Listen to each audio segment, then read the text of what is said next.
Hi friends, very very good morning. என்னோட பேர் Riyaz, gold director of Vestige. என்னோட upline name Mrs Sundari ma'am, diamond director of Vestige, top leader, VMCM member, Saravan brother, டியூடிசி. So என்னுடைய before after Vestige அப்படின்னு வந்து பார்த்துக்கிட்டிங்கன்னா, ரொம்ப ஒரு பெரிய ஒரு ஸ்ட்ரகிளான ஒரு எம்ப்ளாயாக தான் இருந்தேன். ஏன்னா ஒரு 10th கூட பாஸ் பண்ணாத ஒரு பர்சன் தான். ஸோ எனக்கு எங்கே போனாலுமே பெரிய ரிஜெக்ஷன், எப்பயுமே ஒரு பெரிய கியூ, பெரிய இன்டர்வியூவில் மாச கணக்கில் நான் வந்து வெயிட் பண்ணி தான் ஒரு வேலை அப்படிங்கிறது போராடி வாங்கக்கூடிய ஒரு பெரிய சூழ்நிலையில் தான் இருந்தேன். எனக்கும் முதலாளி ஆகணும் அப்படிங்கிற பெரிய கனவு, பெரிய ஆசை அந்த மாதிரி நிறையா இருக்கு. நிறைய இடத்துல நான் வேலை பார்த்துருக்கேன். ரொம்ப நிறைய இடத்துல வேலை பார்த்துருக்கேன். ஒரு சேல்ஸ் எக்ஸிக்யூட்டிவ்ல இருந்து, ஒரு ரீஜனல் மேனேஜர்ல இருந்து, ஒரு ஆப்ரேஷன்ஸ் சப்ளை செயின் டிமாண்ட்ல இருந்து, அதே மாதிரி ஒரு லாஜிஸ்டிக்ஸ் மேனேஜரா, ஒரு வீவிங் இண்டஸ்ட்ரியில ஒரு ஹெட் சூப்பர்வைசரா அண்ட் ஒரு கோல்டு அப்ரைசரா, இன்னும் பல கமாடிட்டியில, சென்செக்ஸ்ல, புல்லியன்ஸ்ல கூட நான் வேலை பார்த்துருக்கேன். எல்லா இடமும் எனக்கு சொல்லிக் கொடுத்த ஒரு மிகப்பெரிய அனுபவம் என்ன அப்படின்னு பார்த்தீங்கன்னா, படிப்பை தாண்டி நம்மளுக்கு தேவையான ஒரு விஷயத்தை அச்சீவ் பண்ணணும்னா நம்ம ஒரு யூனிக்னஸான ஒரு விஷயத்தை ஆரம்பிக்கணும். அதுக்கு நான் பிஸ்னஸை மட்டும்தான் தெளிவாக நான் முயற்சி பண்ணேன். பிஸ்னஸ் அப்படிங்கிறது ரொம்ப ஒரு முதலாளி ஆகக்கூடிய ஒரு விஷயம் கிடைச்சா மட்டும்தான் என்னால் வாழ்க்கையில் சாதிக்க முடியுங்கிறதுல எந்த விதமான மாற்றமே இல்லாமல் நான் அது ரொம்ப ஸ்ட்ராங்காக நம்பினேன். ஆனால் என்னோட பெரிய மைனஸ் என்னன்னு பார்த்துக்கிட்டிங்கன்னா, நான் ஒரு பெரிய பணக்காரன் இல்லை. பெரிய அளவில் இன்வெஸ்ட் பண்ணி என்னால் ஒரு பிஸ்னஸ் ஆரம்பிக்க முடியாது. ஆனால் அந்த மாதிரியான ஒரு நேரத்தில் ஒரு 16 வருஷம் மார்க்கெட்டிங்ல நான் எப்படியாவது வாழ்க்கையில முன்னேறிடுவேன் அப்படின்னு நினைச்சுக்கிட்டு இருக்கும்போது வெஸ்டேஜ் அப்படிங்கிற ஒரு வாய்ப்பு எனக்கு வந்தது. என்னோட அப்ளைனும் ஒரு நியூ ஜாயினர் தான், அவரும் ஒரு பெரிய லெவல்ல இல்ல. அன்னைக்கு நான் 100 பிவி நான் எடுத்ததுமே பண்ணும்போது 100 பிவி வாங்குற அளவுக்கு உங்களுக்கு அவசியம் இருக்கா? ஏன்னா அவருக்கு ஒரு பயம் இருந்தது, நாளைக்கே இவங்க போயிடுவாங்க அப்படின்னு ஒரு பெரிய பயம் இருந்தது. அந்த மாதிரி நிறைய பேர் இருந்தாங்க. ஆனா நான் தொடர்ந்து அந்த 100 பிவிங்கிறது ஸ்டார்டிங்ல இருந்தே பண்ணேன். டே 1ல இருந்தே இன்னைக்கு வரைக்கும், இன்னைக்கு நான் 200 பிவிக்கு மேல கன்சிஸ்டன்சி நான் ஃபாலோ பண்ணிட்டு இருக்கேன். அதுக்கப்புறமா மிகப்பெரிய அளவுல நான் ரொம்ப பெரிய அளவுல மோட்டிவேட் ஆனது சரவண் பிரதர் ஸ்பீச்சை கேட்டுதான். அந்த இடத்துல எனக்கு நம்பிக்கை கொடுத்தது, என்னோட அப்ளைனை தாண்டி இந்த இடத்துல உண்மையாலுமே சம்பாதிக்க முடியுமா அப்படிங்கிற அந்த சம்பாதிக்கிற ஒரு பர்சனா சரவண் பிரதரை தான் நான் பார்த்தேன். சரவண் பிரதரால சம்பாதிக்க முடியுது. அப்ப அவர் எப்படி சம்பாதிக்கிறாரு? இதெல்லாம் உண்மையா? இதெல்லாம் வந்து நம்மளால முடியுமா? என்னால இங்க சம்பாதிக்க முடியுமா? அப்படிங்கிறத நான் நிறைய ரிசர்ச் பண்ணேன். 4 மாசம் கழிச்சு என்னோட வேலையை நான் விட்டுட்டேன். மொத்தமா என்னோட வேலையை விட்டுட்டு இனி ஃபுல் டைம் வெஸ்டேஜ் தான் அப்படின்னு என்னால பெரிய அளவுல ரிஸ்க் எடுக்கிறதுக்கான காரணம், இன்னும் நான் அன்மேரிட் தான். ஸோ எனக்கு பெரிய அளவுல வந்து ரிஸ்க் எடுக்கிறதுக்கு எனக்கு எந்த விதமான தயக்கமும் இருந்ததில்ல, கடன் இல்லை. நான் பெரிய அளவுல ரிஸ்க் எடுத்து 4 மாசம் கழிச்சு நான் பிஸ்னஸை கொஞ்சம் கொஞ்சமா அண்டர்ஸ்டாண்ட் பண்ண கத்துக்கிட்டேன். அதுக்கப்புறமா சுந்தரி மேம் ரொம்ப பெரிய அளவுல எனக்கு எங்க விழுந்தாலும், நான் என்ன முடிவு எடுத்தாலும் ஒரு பெரிய ஊண்டுகோல் மாதிரி எனக்கு சப்போர்ட்டிவா இருந்தாங்க. நீங்க நல்லா பண்றீங்க அப்படின்னு தட்டி கொடுத்து எல்லா இடத்துலயும் மேல தூக்கி விட்டாங்க. ஏன்னா நிறைய இடத்துல நான் ரொம்ப ரொம்ப திணறி போன இடம் அப்படின்னு வந்து பார்க்கும்போது, பிஸ்னஸை நம்ம இன்னும் முழுசா கத்துக்கல, இன்னும் நம்மளுக்கு இது சரியா புரியல, வரல அப்படின்னு நினைக்கும் போது ஒரு 100 பேரை நான் இன்வைட் பண்ணி என்னோட 100 பேர் தாண்டி தான் என்னால ஒருத்தரை இங்க வந்து கூட்டிட்டு வர முடிஞ்சது. அந்த 100 பேருமே நான் இங்க வரமாட்டேன், உனக்கு கீழே நான் சேர மாட்டேன் அப்படின்னு சொன்ன என் ஃப்ரெண்ட்ஸ் ஆகட்டும், இல்ல இதெல்லாம் வேலைக்கு ஆகாதுன்னு சொன்ன என்னோட ரிலேட்டிவ்ஸ் ஆகட்டும், நான் வாட்ஸ்அப் ஸ்டேட்டஸ் வச்சதை பார்த்துட்டு எதுலயோ ஒன்று சிக்கிட்டான்டா, இனி இவன் கூப்பிட்டா இதுக்கு தான் கூப்பிடுவான், என் ஃபோன் கால் அவாய்ட் பண்ண எனக்கு தெரிஞ்சவங்க எல்லாருமே, என் கான்டாக்ட்ல இருக்கிற எல்லாருமே யாருமே வரல. ஆனா 100 பேர் தாண்டி நான் நோட்டீஸ் விசிட்டிங் கார்டு நான் பாட்டு கொடுத்துட்டே இருந்தேன். நான் எந்த எதிர்பார்ப்பும் இல்லாம நான் கொடுத்துட்டு இருந்தேன். இந்த ஒரு கன்சிஸ்டன்சினால மட்டும்தான் என்னால எல்லா நேரத்திலையும் ஒரு ஐடிங்கிறது எடுக்க முடிஞ்சது. 100 பேர் தள்ளி வந்த அந்த ஒரு ஐடி எனக்கு ஒரு மிகப்பெரிய ஹோப்பை கொடுத்துச்சு. என்னோட நெட்வொர்க் 300 பேர் தாண்டினதுக்கு அப்புறம் தான், நான் 300 ஐடி போட்டதுக்கு அப்புறம் தான் நான் பிரான்ஸ் ஆனேன். ஸோ நான் பிரான்ஸ் ஆகிறதுக்கு கிட்டத்தட்ட 1 இயர் டைம் ஆச்சு. ஆனா அந்த 1 இயர்ல நான் கத்துக்கிட்ட விஷயம், கண்டிப்பா இந்த தப்பை என்னோட டவுன்லைன்ஸ் பண்ணக்கூடாதுன்னு என்னோட டீம்ல 3ல இருந்து 4 மாசத்துக்குள்ளாரே அச்சீவ் பண்ண நிறைய பேர் இருக்காங்க. ஸோ நான் பண்ண தப்ப அவங்க பண்ண விடல. இந்த பிசினஸ் எனக்கு ஒரு மிகப்பெரிய ஒரு காட்ஸ் கைடன்ஸ் அப்படின்னே வந்து சொல்லலாம். கிஃப்ட்டுங்கிறதையும் தாண்டி கண்டிப்பா கடவுள் கொடுத்த ஒரு மிகப்பெரிய ஒரு வாய்ப்பு. என்னால இது இது இது இதுல தான் சாதிக்க முடியும், சம்பாதிக்க முடியும் அப்படிங்கிற ஒரு மிகப்பெரிய ஒரு ஆசையும் கனவும், ஒரு ஆசைப்பட்ட ஒரு வேலை அப்படின்னா வெஸ்டீஜ் தான். ஏன்னா எந்த இடத்துக்கு நான் போனாலும் எப்படியுமே அங்க வந்து எனக்கு ஒரு 40,000 50,000 கம்மி இல்லாம தான் எனக்கு ஒரு சம்பளம் கிடைச்சது.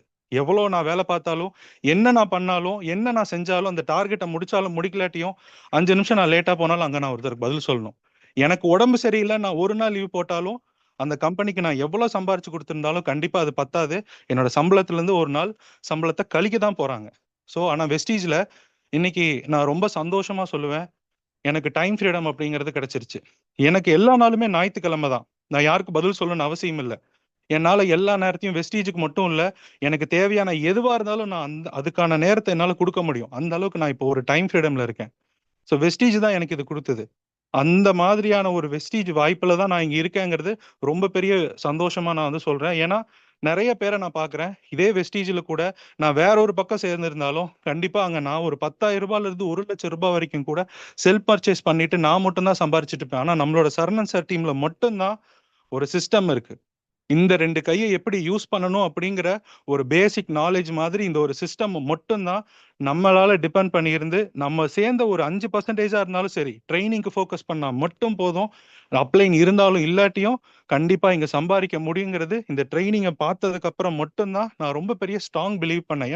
என்னோட அப்ளைனுக்கு நான் போய் சப்ளிமெண்ட்டை பத்தி கேட்கும்போதோ, இல்ல மத்த எந்த ப்ராடக்ட்டை பத்தி கேட்கும்போதோ, அவங்களுக்கு அதை பத்தி ஒரு நாலேஜும் கிடையாது. அதுக்காக என் அப்ளைனுக்கு தெரியலங்கிறதுக்காக நான் விடல. நிறைய ஆஃப்லைன் ட்ரைனிங் போனேன். நிறைய விஷயத்த நான் கத்துக்கிட்டேன். இன்னைக்கு என்னோட டீம்ல சப்ளிமெண்ட்ல இருந்து பியூட்டி ப்ராடக்ட்ல இருந்து எல்லாமே நான் சொல்லி கொடுத்துட்டு இருக்கேன். அவங்க கேட்கிற ஒரு கேள்விக்கும் நான் பதில் சொல்லிட்டு இருக்கேன்.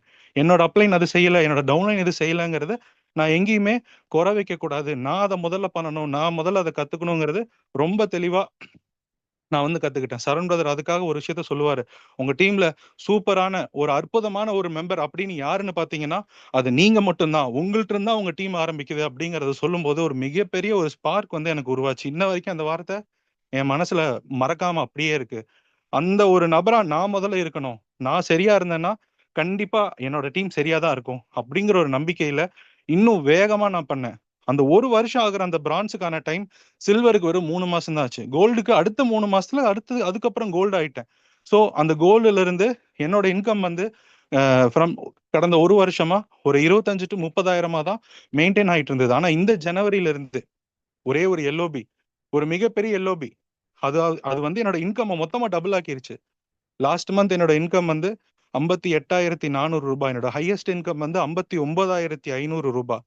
இதுக்காக நான் செஞ்ச ஒரே ஒரு விஷயம், என்னோட ஸ்டார்டிங் பாயிண்ட் என்னன்னா, சரவண் பிரதர் சொன்ன அந்த 100 டேஸ் சேலஞ்சும் வீக்லி டார்கெட்டும் மட்டும்தான். என்னைக்கு நான் வந்து 100 டேஸ் சேலஞ்ச் எடுக்க ஆரம்பிச்சனோ, ரொம்ப நாள் கழிச்சு, உடனே கிடையாது. ஒரு 10 நாள், 20 நாள் கழிச்சு தான் எனக்கு ஐடி நிறைய வர ஆரம்பிச்சது. அந்த ஷீட்ல பாதிக்கு மேல முக்காவாசி முடியும் போது எனக்கு நிறைய ஐடி வர ஆரம்பிச்சது. அந்த 100 டேஸ் சேலஞ்ச் நான் ஆரம்பிக்கும் போது.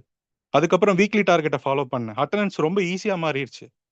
அட்டெண்டன்ஸ் ரொம்ப ஈஸியா மாறினதுக்கு அப்புறம் பிவி அதிகமா வந்துருச்சு. வீக்லி டார்கெட் நிறைய பிவி கொடுத்துச்சு. 100 டேஸ் சேலஞ்ச் எனக்கு நிறைய ஐடி கொடுத்துச்சு. இந்த 2 விஷயத்த கன்சிஸ்டன்டா என்னோட டீமுக்கு நான் சொல்லி சொல்லி கொடுக்கும்போது, அதுல யாராவது ஒருத்தர் 2 பேர் பண்ணும்போதே அந்த டீம் ஃபுல்லா ஸ்ட்ராங் ஆயிருச்சு. என்னோட புதுசா ஓபன் பண்ண அந்த எல்ஓபி லைன் எல்லாருமே வந்து 200 பிவி தான் பண்றாங்க. எல்லா லீடர்ஸுமே. என்னைக்கு சரவண் பிரதர் 200 பிவி பண்ணுங்கன்னு சொன்னாரோ, அதுல இருந்து நான் 200 பிவி தான் ஃபோக்கஸ் பண்றேன். 200 பிவிங்கிறது ரொம்ப ஈஸியா எல்லாத்துக்குமே அடாப்ட் ஆயிருச்சு. உள்ள வரவங்களுக்கு நம்ம சொல்றதுதான் டார்கெட் அப்படிங்கறத அவர் தெளிவா சொல்லியிருந்தாரு. அந்த குமுலேட்டிவ்ல இருந்து எல்லா விஷயமும். ஆனா நம்ம அதெல்லாம் பாக்குறது இல்ல. நம்ம ஐடி போட்டுட்டோம். இன்னும் இந்த பிசினஸ் மேல நம்பிக்கை இல்லாம, இன்னுமே வந்து யாரோ ஒருத்தவங்க சொல்றத நம்ம கேட்டுக்கிட்டு இருக்கோம். ஆனா நம்ம எடுத்த முடிவிலேயே நம்ம பாதி கிணறு இங்க தாண்டிட்டோம். மீதி கிணறு நம்மளோட உழைப்புல மட்டும்தான் இருக்குங்கிறத மறந்துட்டு, யாரோ ஏதோ ஒரு வார்த்தையை சொல்றதுனால அதை கேட்டுட்டு பிசினஸ் விட்டுறோம். ஸோ என்னோட பர்சனல் ஸ்டோரி இது ஆக்சுவலா. நான் அதே மாதிரி எங்களோட ஊர்ல நான் கோயம்புத்தூர்ல இருக்கேன். ஸோ என்னோட ஊர்ல ஒரு எக்ஸ்கர்ஷன் நடந்துட்டு இருக்கும்போது நான் நோட்டீஸ் கொடுத்துட்டு இருந்தேன். என் கூட வேலை செஞ்சுட்டு இருந்த பல பேர் கொலீக் எல்லாருமே வந்திருந்தாங்க. அவங்க அது ஒரு கேங் வந்திருந்தாங்க. அவங்க வந்து பார்க்கும்போது என்ன பண்ணிட்டு இருக்கீங்க, இதெல்லாம் ஒரு பொழப்பா அப்படின்னு தான் என்ன பார்த்து கேட்டாங்க. ஆனா அடுத்த ஒரு வருஷம், ஸோ 2025ல அவங்களுக்கு வேலையை விட்டு தூக்கிட்டாங்க. அப்போ வந்து என்கிட்ட போன் வருது, இந்த மாதிரி என்ன வேலையை விட்டு தூக்கிட்டாங்க, எனக்கு ஒரு 10,000 ரூபாய் கடன் வேணும்னு சொல்லி கேட்டாங்க. அந்த 10,000 ரூபாய் நான் தரேன்னு சொல்லி என் வீட்டுக்கு வரும்போது அவங்க கேட்கிற கேள்வி இதுதான், இந்த பணம் எங்கிருந்து வந்தது, நீங்க இப்ப என்ன பண்ணிட்டு இருக்கீங்க அப்படின்னு கேட்கும்போது, நீங்க அன்னைக்கு வந்து இதெல்லாம் ஒரு பொழப்பான்னு கேட்டீங்கல்ல, அந்த பொழப்புல இருந்து வந்த காசு தான் இது அன்னைக்கு நான் சொன்னேன். அவங்களோட ரியாக்ஷன் எப்படி இருக்குங்கிறத யோசிச்சு பாருங்க. எந்த இடத்துல நம்மளால வந்து நம்ம அவமானப்படுறோமோ, கண்டிப்பா அந்த அவமானத்துக்கு பின்னாடி ஒரு வெகுமானம் இருக்குங்கிறது நான் இந்த பிசினஸ் நம்பிக்கை எடுத்து பண்ணதுக்கு அப்புறம் தான் புரிஞ்சுக்கிட்டேன். ரொம்ப வேகமா இல்லாம ரொம்ப நம்பிக்கையா எவ்வளவு மெதுவா இருந்தாலும் சரி அதை கன்சிஸ்டன்டா பண்ணணுங்கிறது தான் உண்மையான ஒரு முயற்சி அப்படிங்கறத நான் புரிஞ்சுக்கிட்டேன். யார் வந்தாலும் வரலாட்டியும் போனாலும் போகாட்டியும் கண்டிப்பா இந்த பிசினஸ் நான் எடுத்து பண்ணி தான் தீருவேன். வெஸ்டீஜ்ல நம்ம எல்லாரும் ஒரு பெரிய மரம் மரத்தோட விதையா நம்ம விழுந்துட்டோம். யாரோ ஒருத்தங்க வந்து அதுல அழுக்கு தண்ணி ஊத்துனாலும் சரி, இல்ல என்னோட முயற்சியில மலையிலிருந்து வரக்கூடிய தண்ணி வந்தாலும் சரி, அந்த விதை என்ன தண்ணினாலும் அது வளரத்தான் போகுது. அது யாராலையும் தடுக்க முடியாது.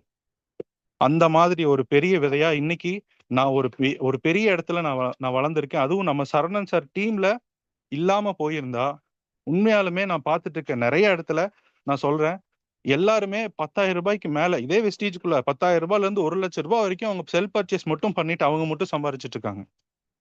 அதே அவங்க ஒரு நாள் லீவ் போட்டா, ஒரு நாள் அவங்களால அந்த ப்ராடக்ட்ட விக்க முடியலன்னா, அந்த மெம்பரை யார்ட்டயும் போய் அவங்க ரீச் பண்ண முடியலன்னா, கண்டிப்பா அவங்களால அந்த பிசினஸ பண்ண முடியாது. ஏன் அவங்களுக்கு உடம்பு சரியில்லைனாலும் அதேதான். ஒரு பொருள வித்தா தான் லாபம்ங்கிற மாதிரி, வேலைக்கு போனா தான் சம்பளம்ங்கிறதுக்கு எந்த விதமான வித்தியாசமும் இல்ல. ஆனா நம்மளோட டீம் மட்டும் யூனிக்கா தெரிஞ்சது எனக்கு. ரொம்ப யூனிக்கா தெரிஞ்சது.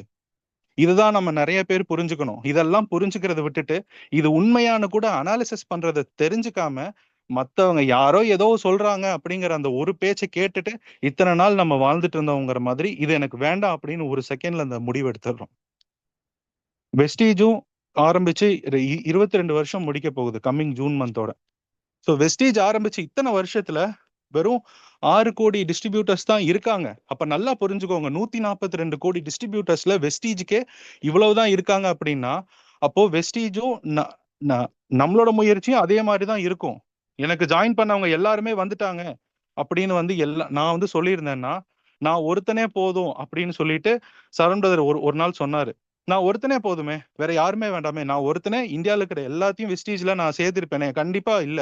எனக்கு ரிஜெக்ஷன் வந்தது. என்னை அவமானப்படுத்தினாங்க. என் கூட இருந்தவங்க வேணான்னு சொன்னாங்க. ஆனா அன்னைக்கு என்னை அவமானப்படுத்தினவங்க எல்லாரும் என் வீட்டு வாசப்படி முன்னாடி 2, 3 பேராவது மாசம் மாசம் கடன் கேட்க வந்து கடன் கேட்டுட்டு இருக்காங்க. எந்த அளவுக்கு எனக்கு இந்த வாய்ப்பு என்னோட வாழ்க்கையை மாத்தி இருக்குங்கிறத நீங்களே பாருங்க. இன்னைக்கு நான் எங்கேயும் வேலைக்கு போகணும்னு அவசியம் இல்ல. இந்த இன்கம் கண்டிப்பா என்னுடைய அடுத்த ஜெனரேஷனுக்கு போகும். நான் பெருசா சொத்து சேர்த்து வைக்கலைனாலும், வெஸ்டீஜ்ன்னு ஒரு வாய்ப்பு வந்தது. அந்த வாய்ப்பை கெட்டியமா புடிச்சு என்னோட அப்பாவோ, என்னோட தாத்தா வந்து சூப்பரா அத பண்ணதுனால எனக்கு அதுல இருந்து பணம் வருதுன்னு ரொம்ப பெருமையா சொல்லிக்குவாங்க. ஸோ ஃப்ரெண்ட்ஸ், நல்லா புரிஞ்சுக்கோங்க.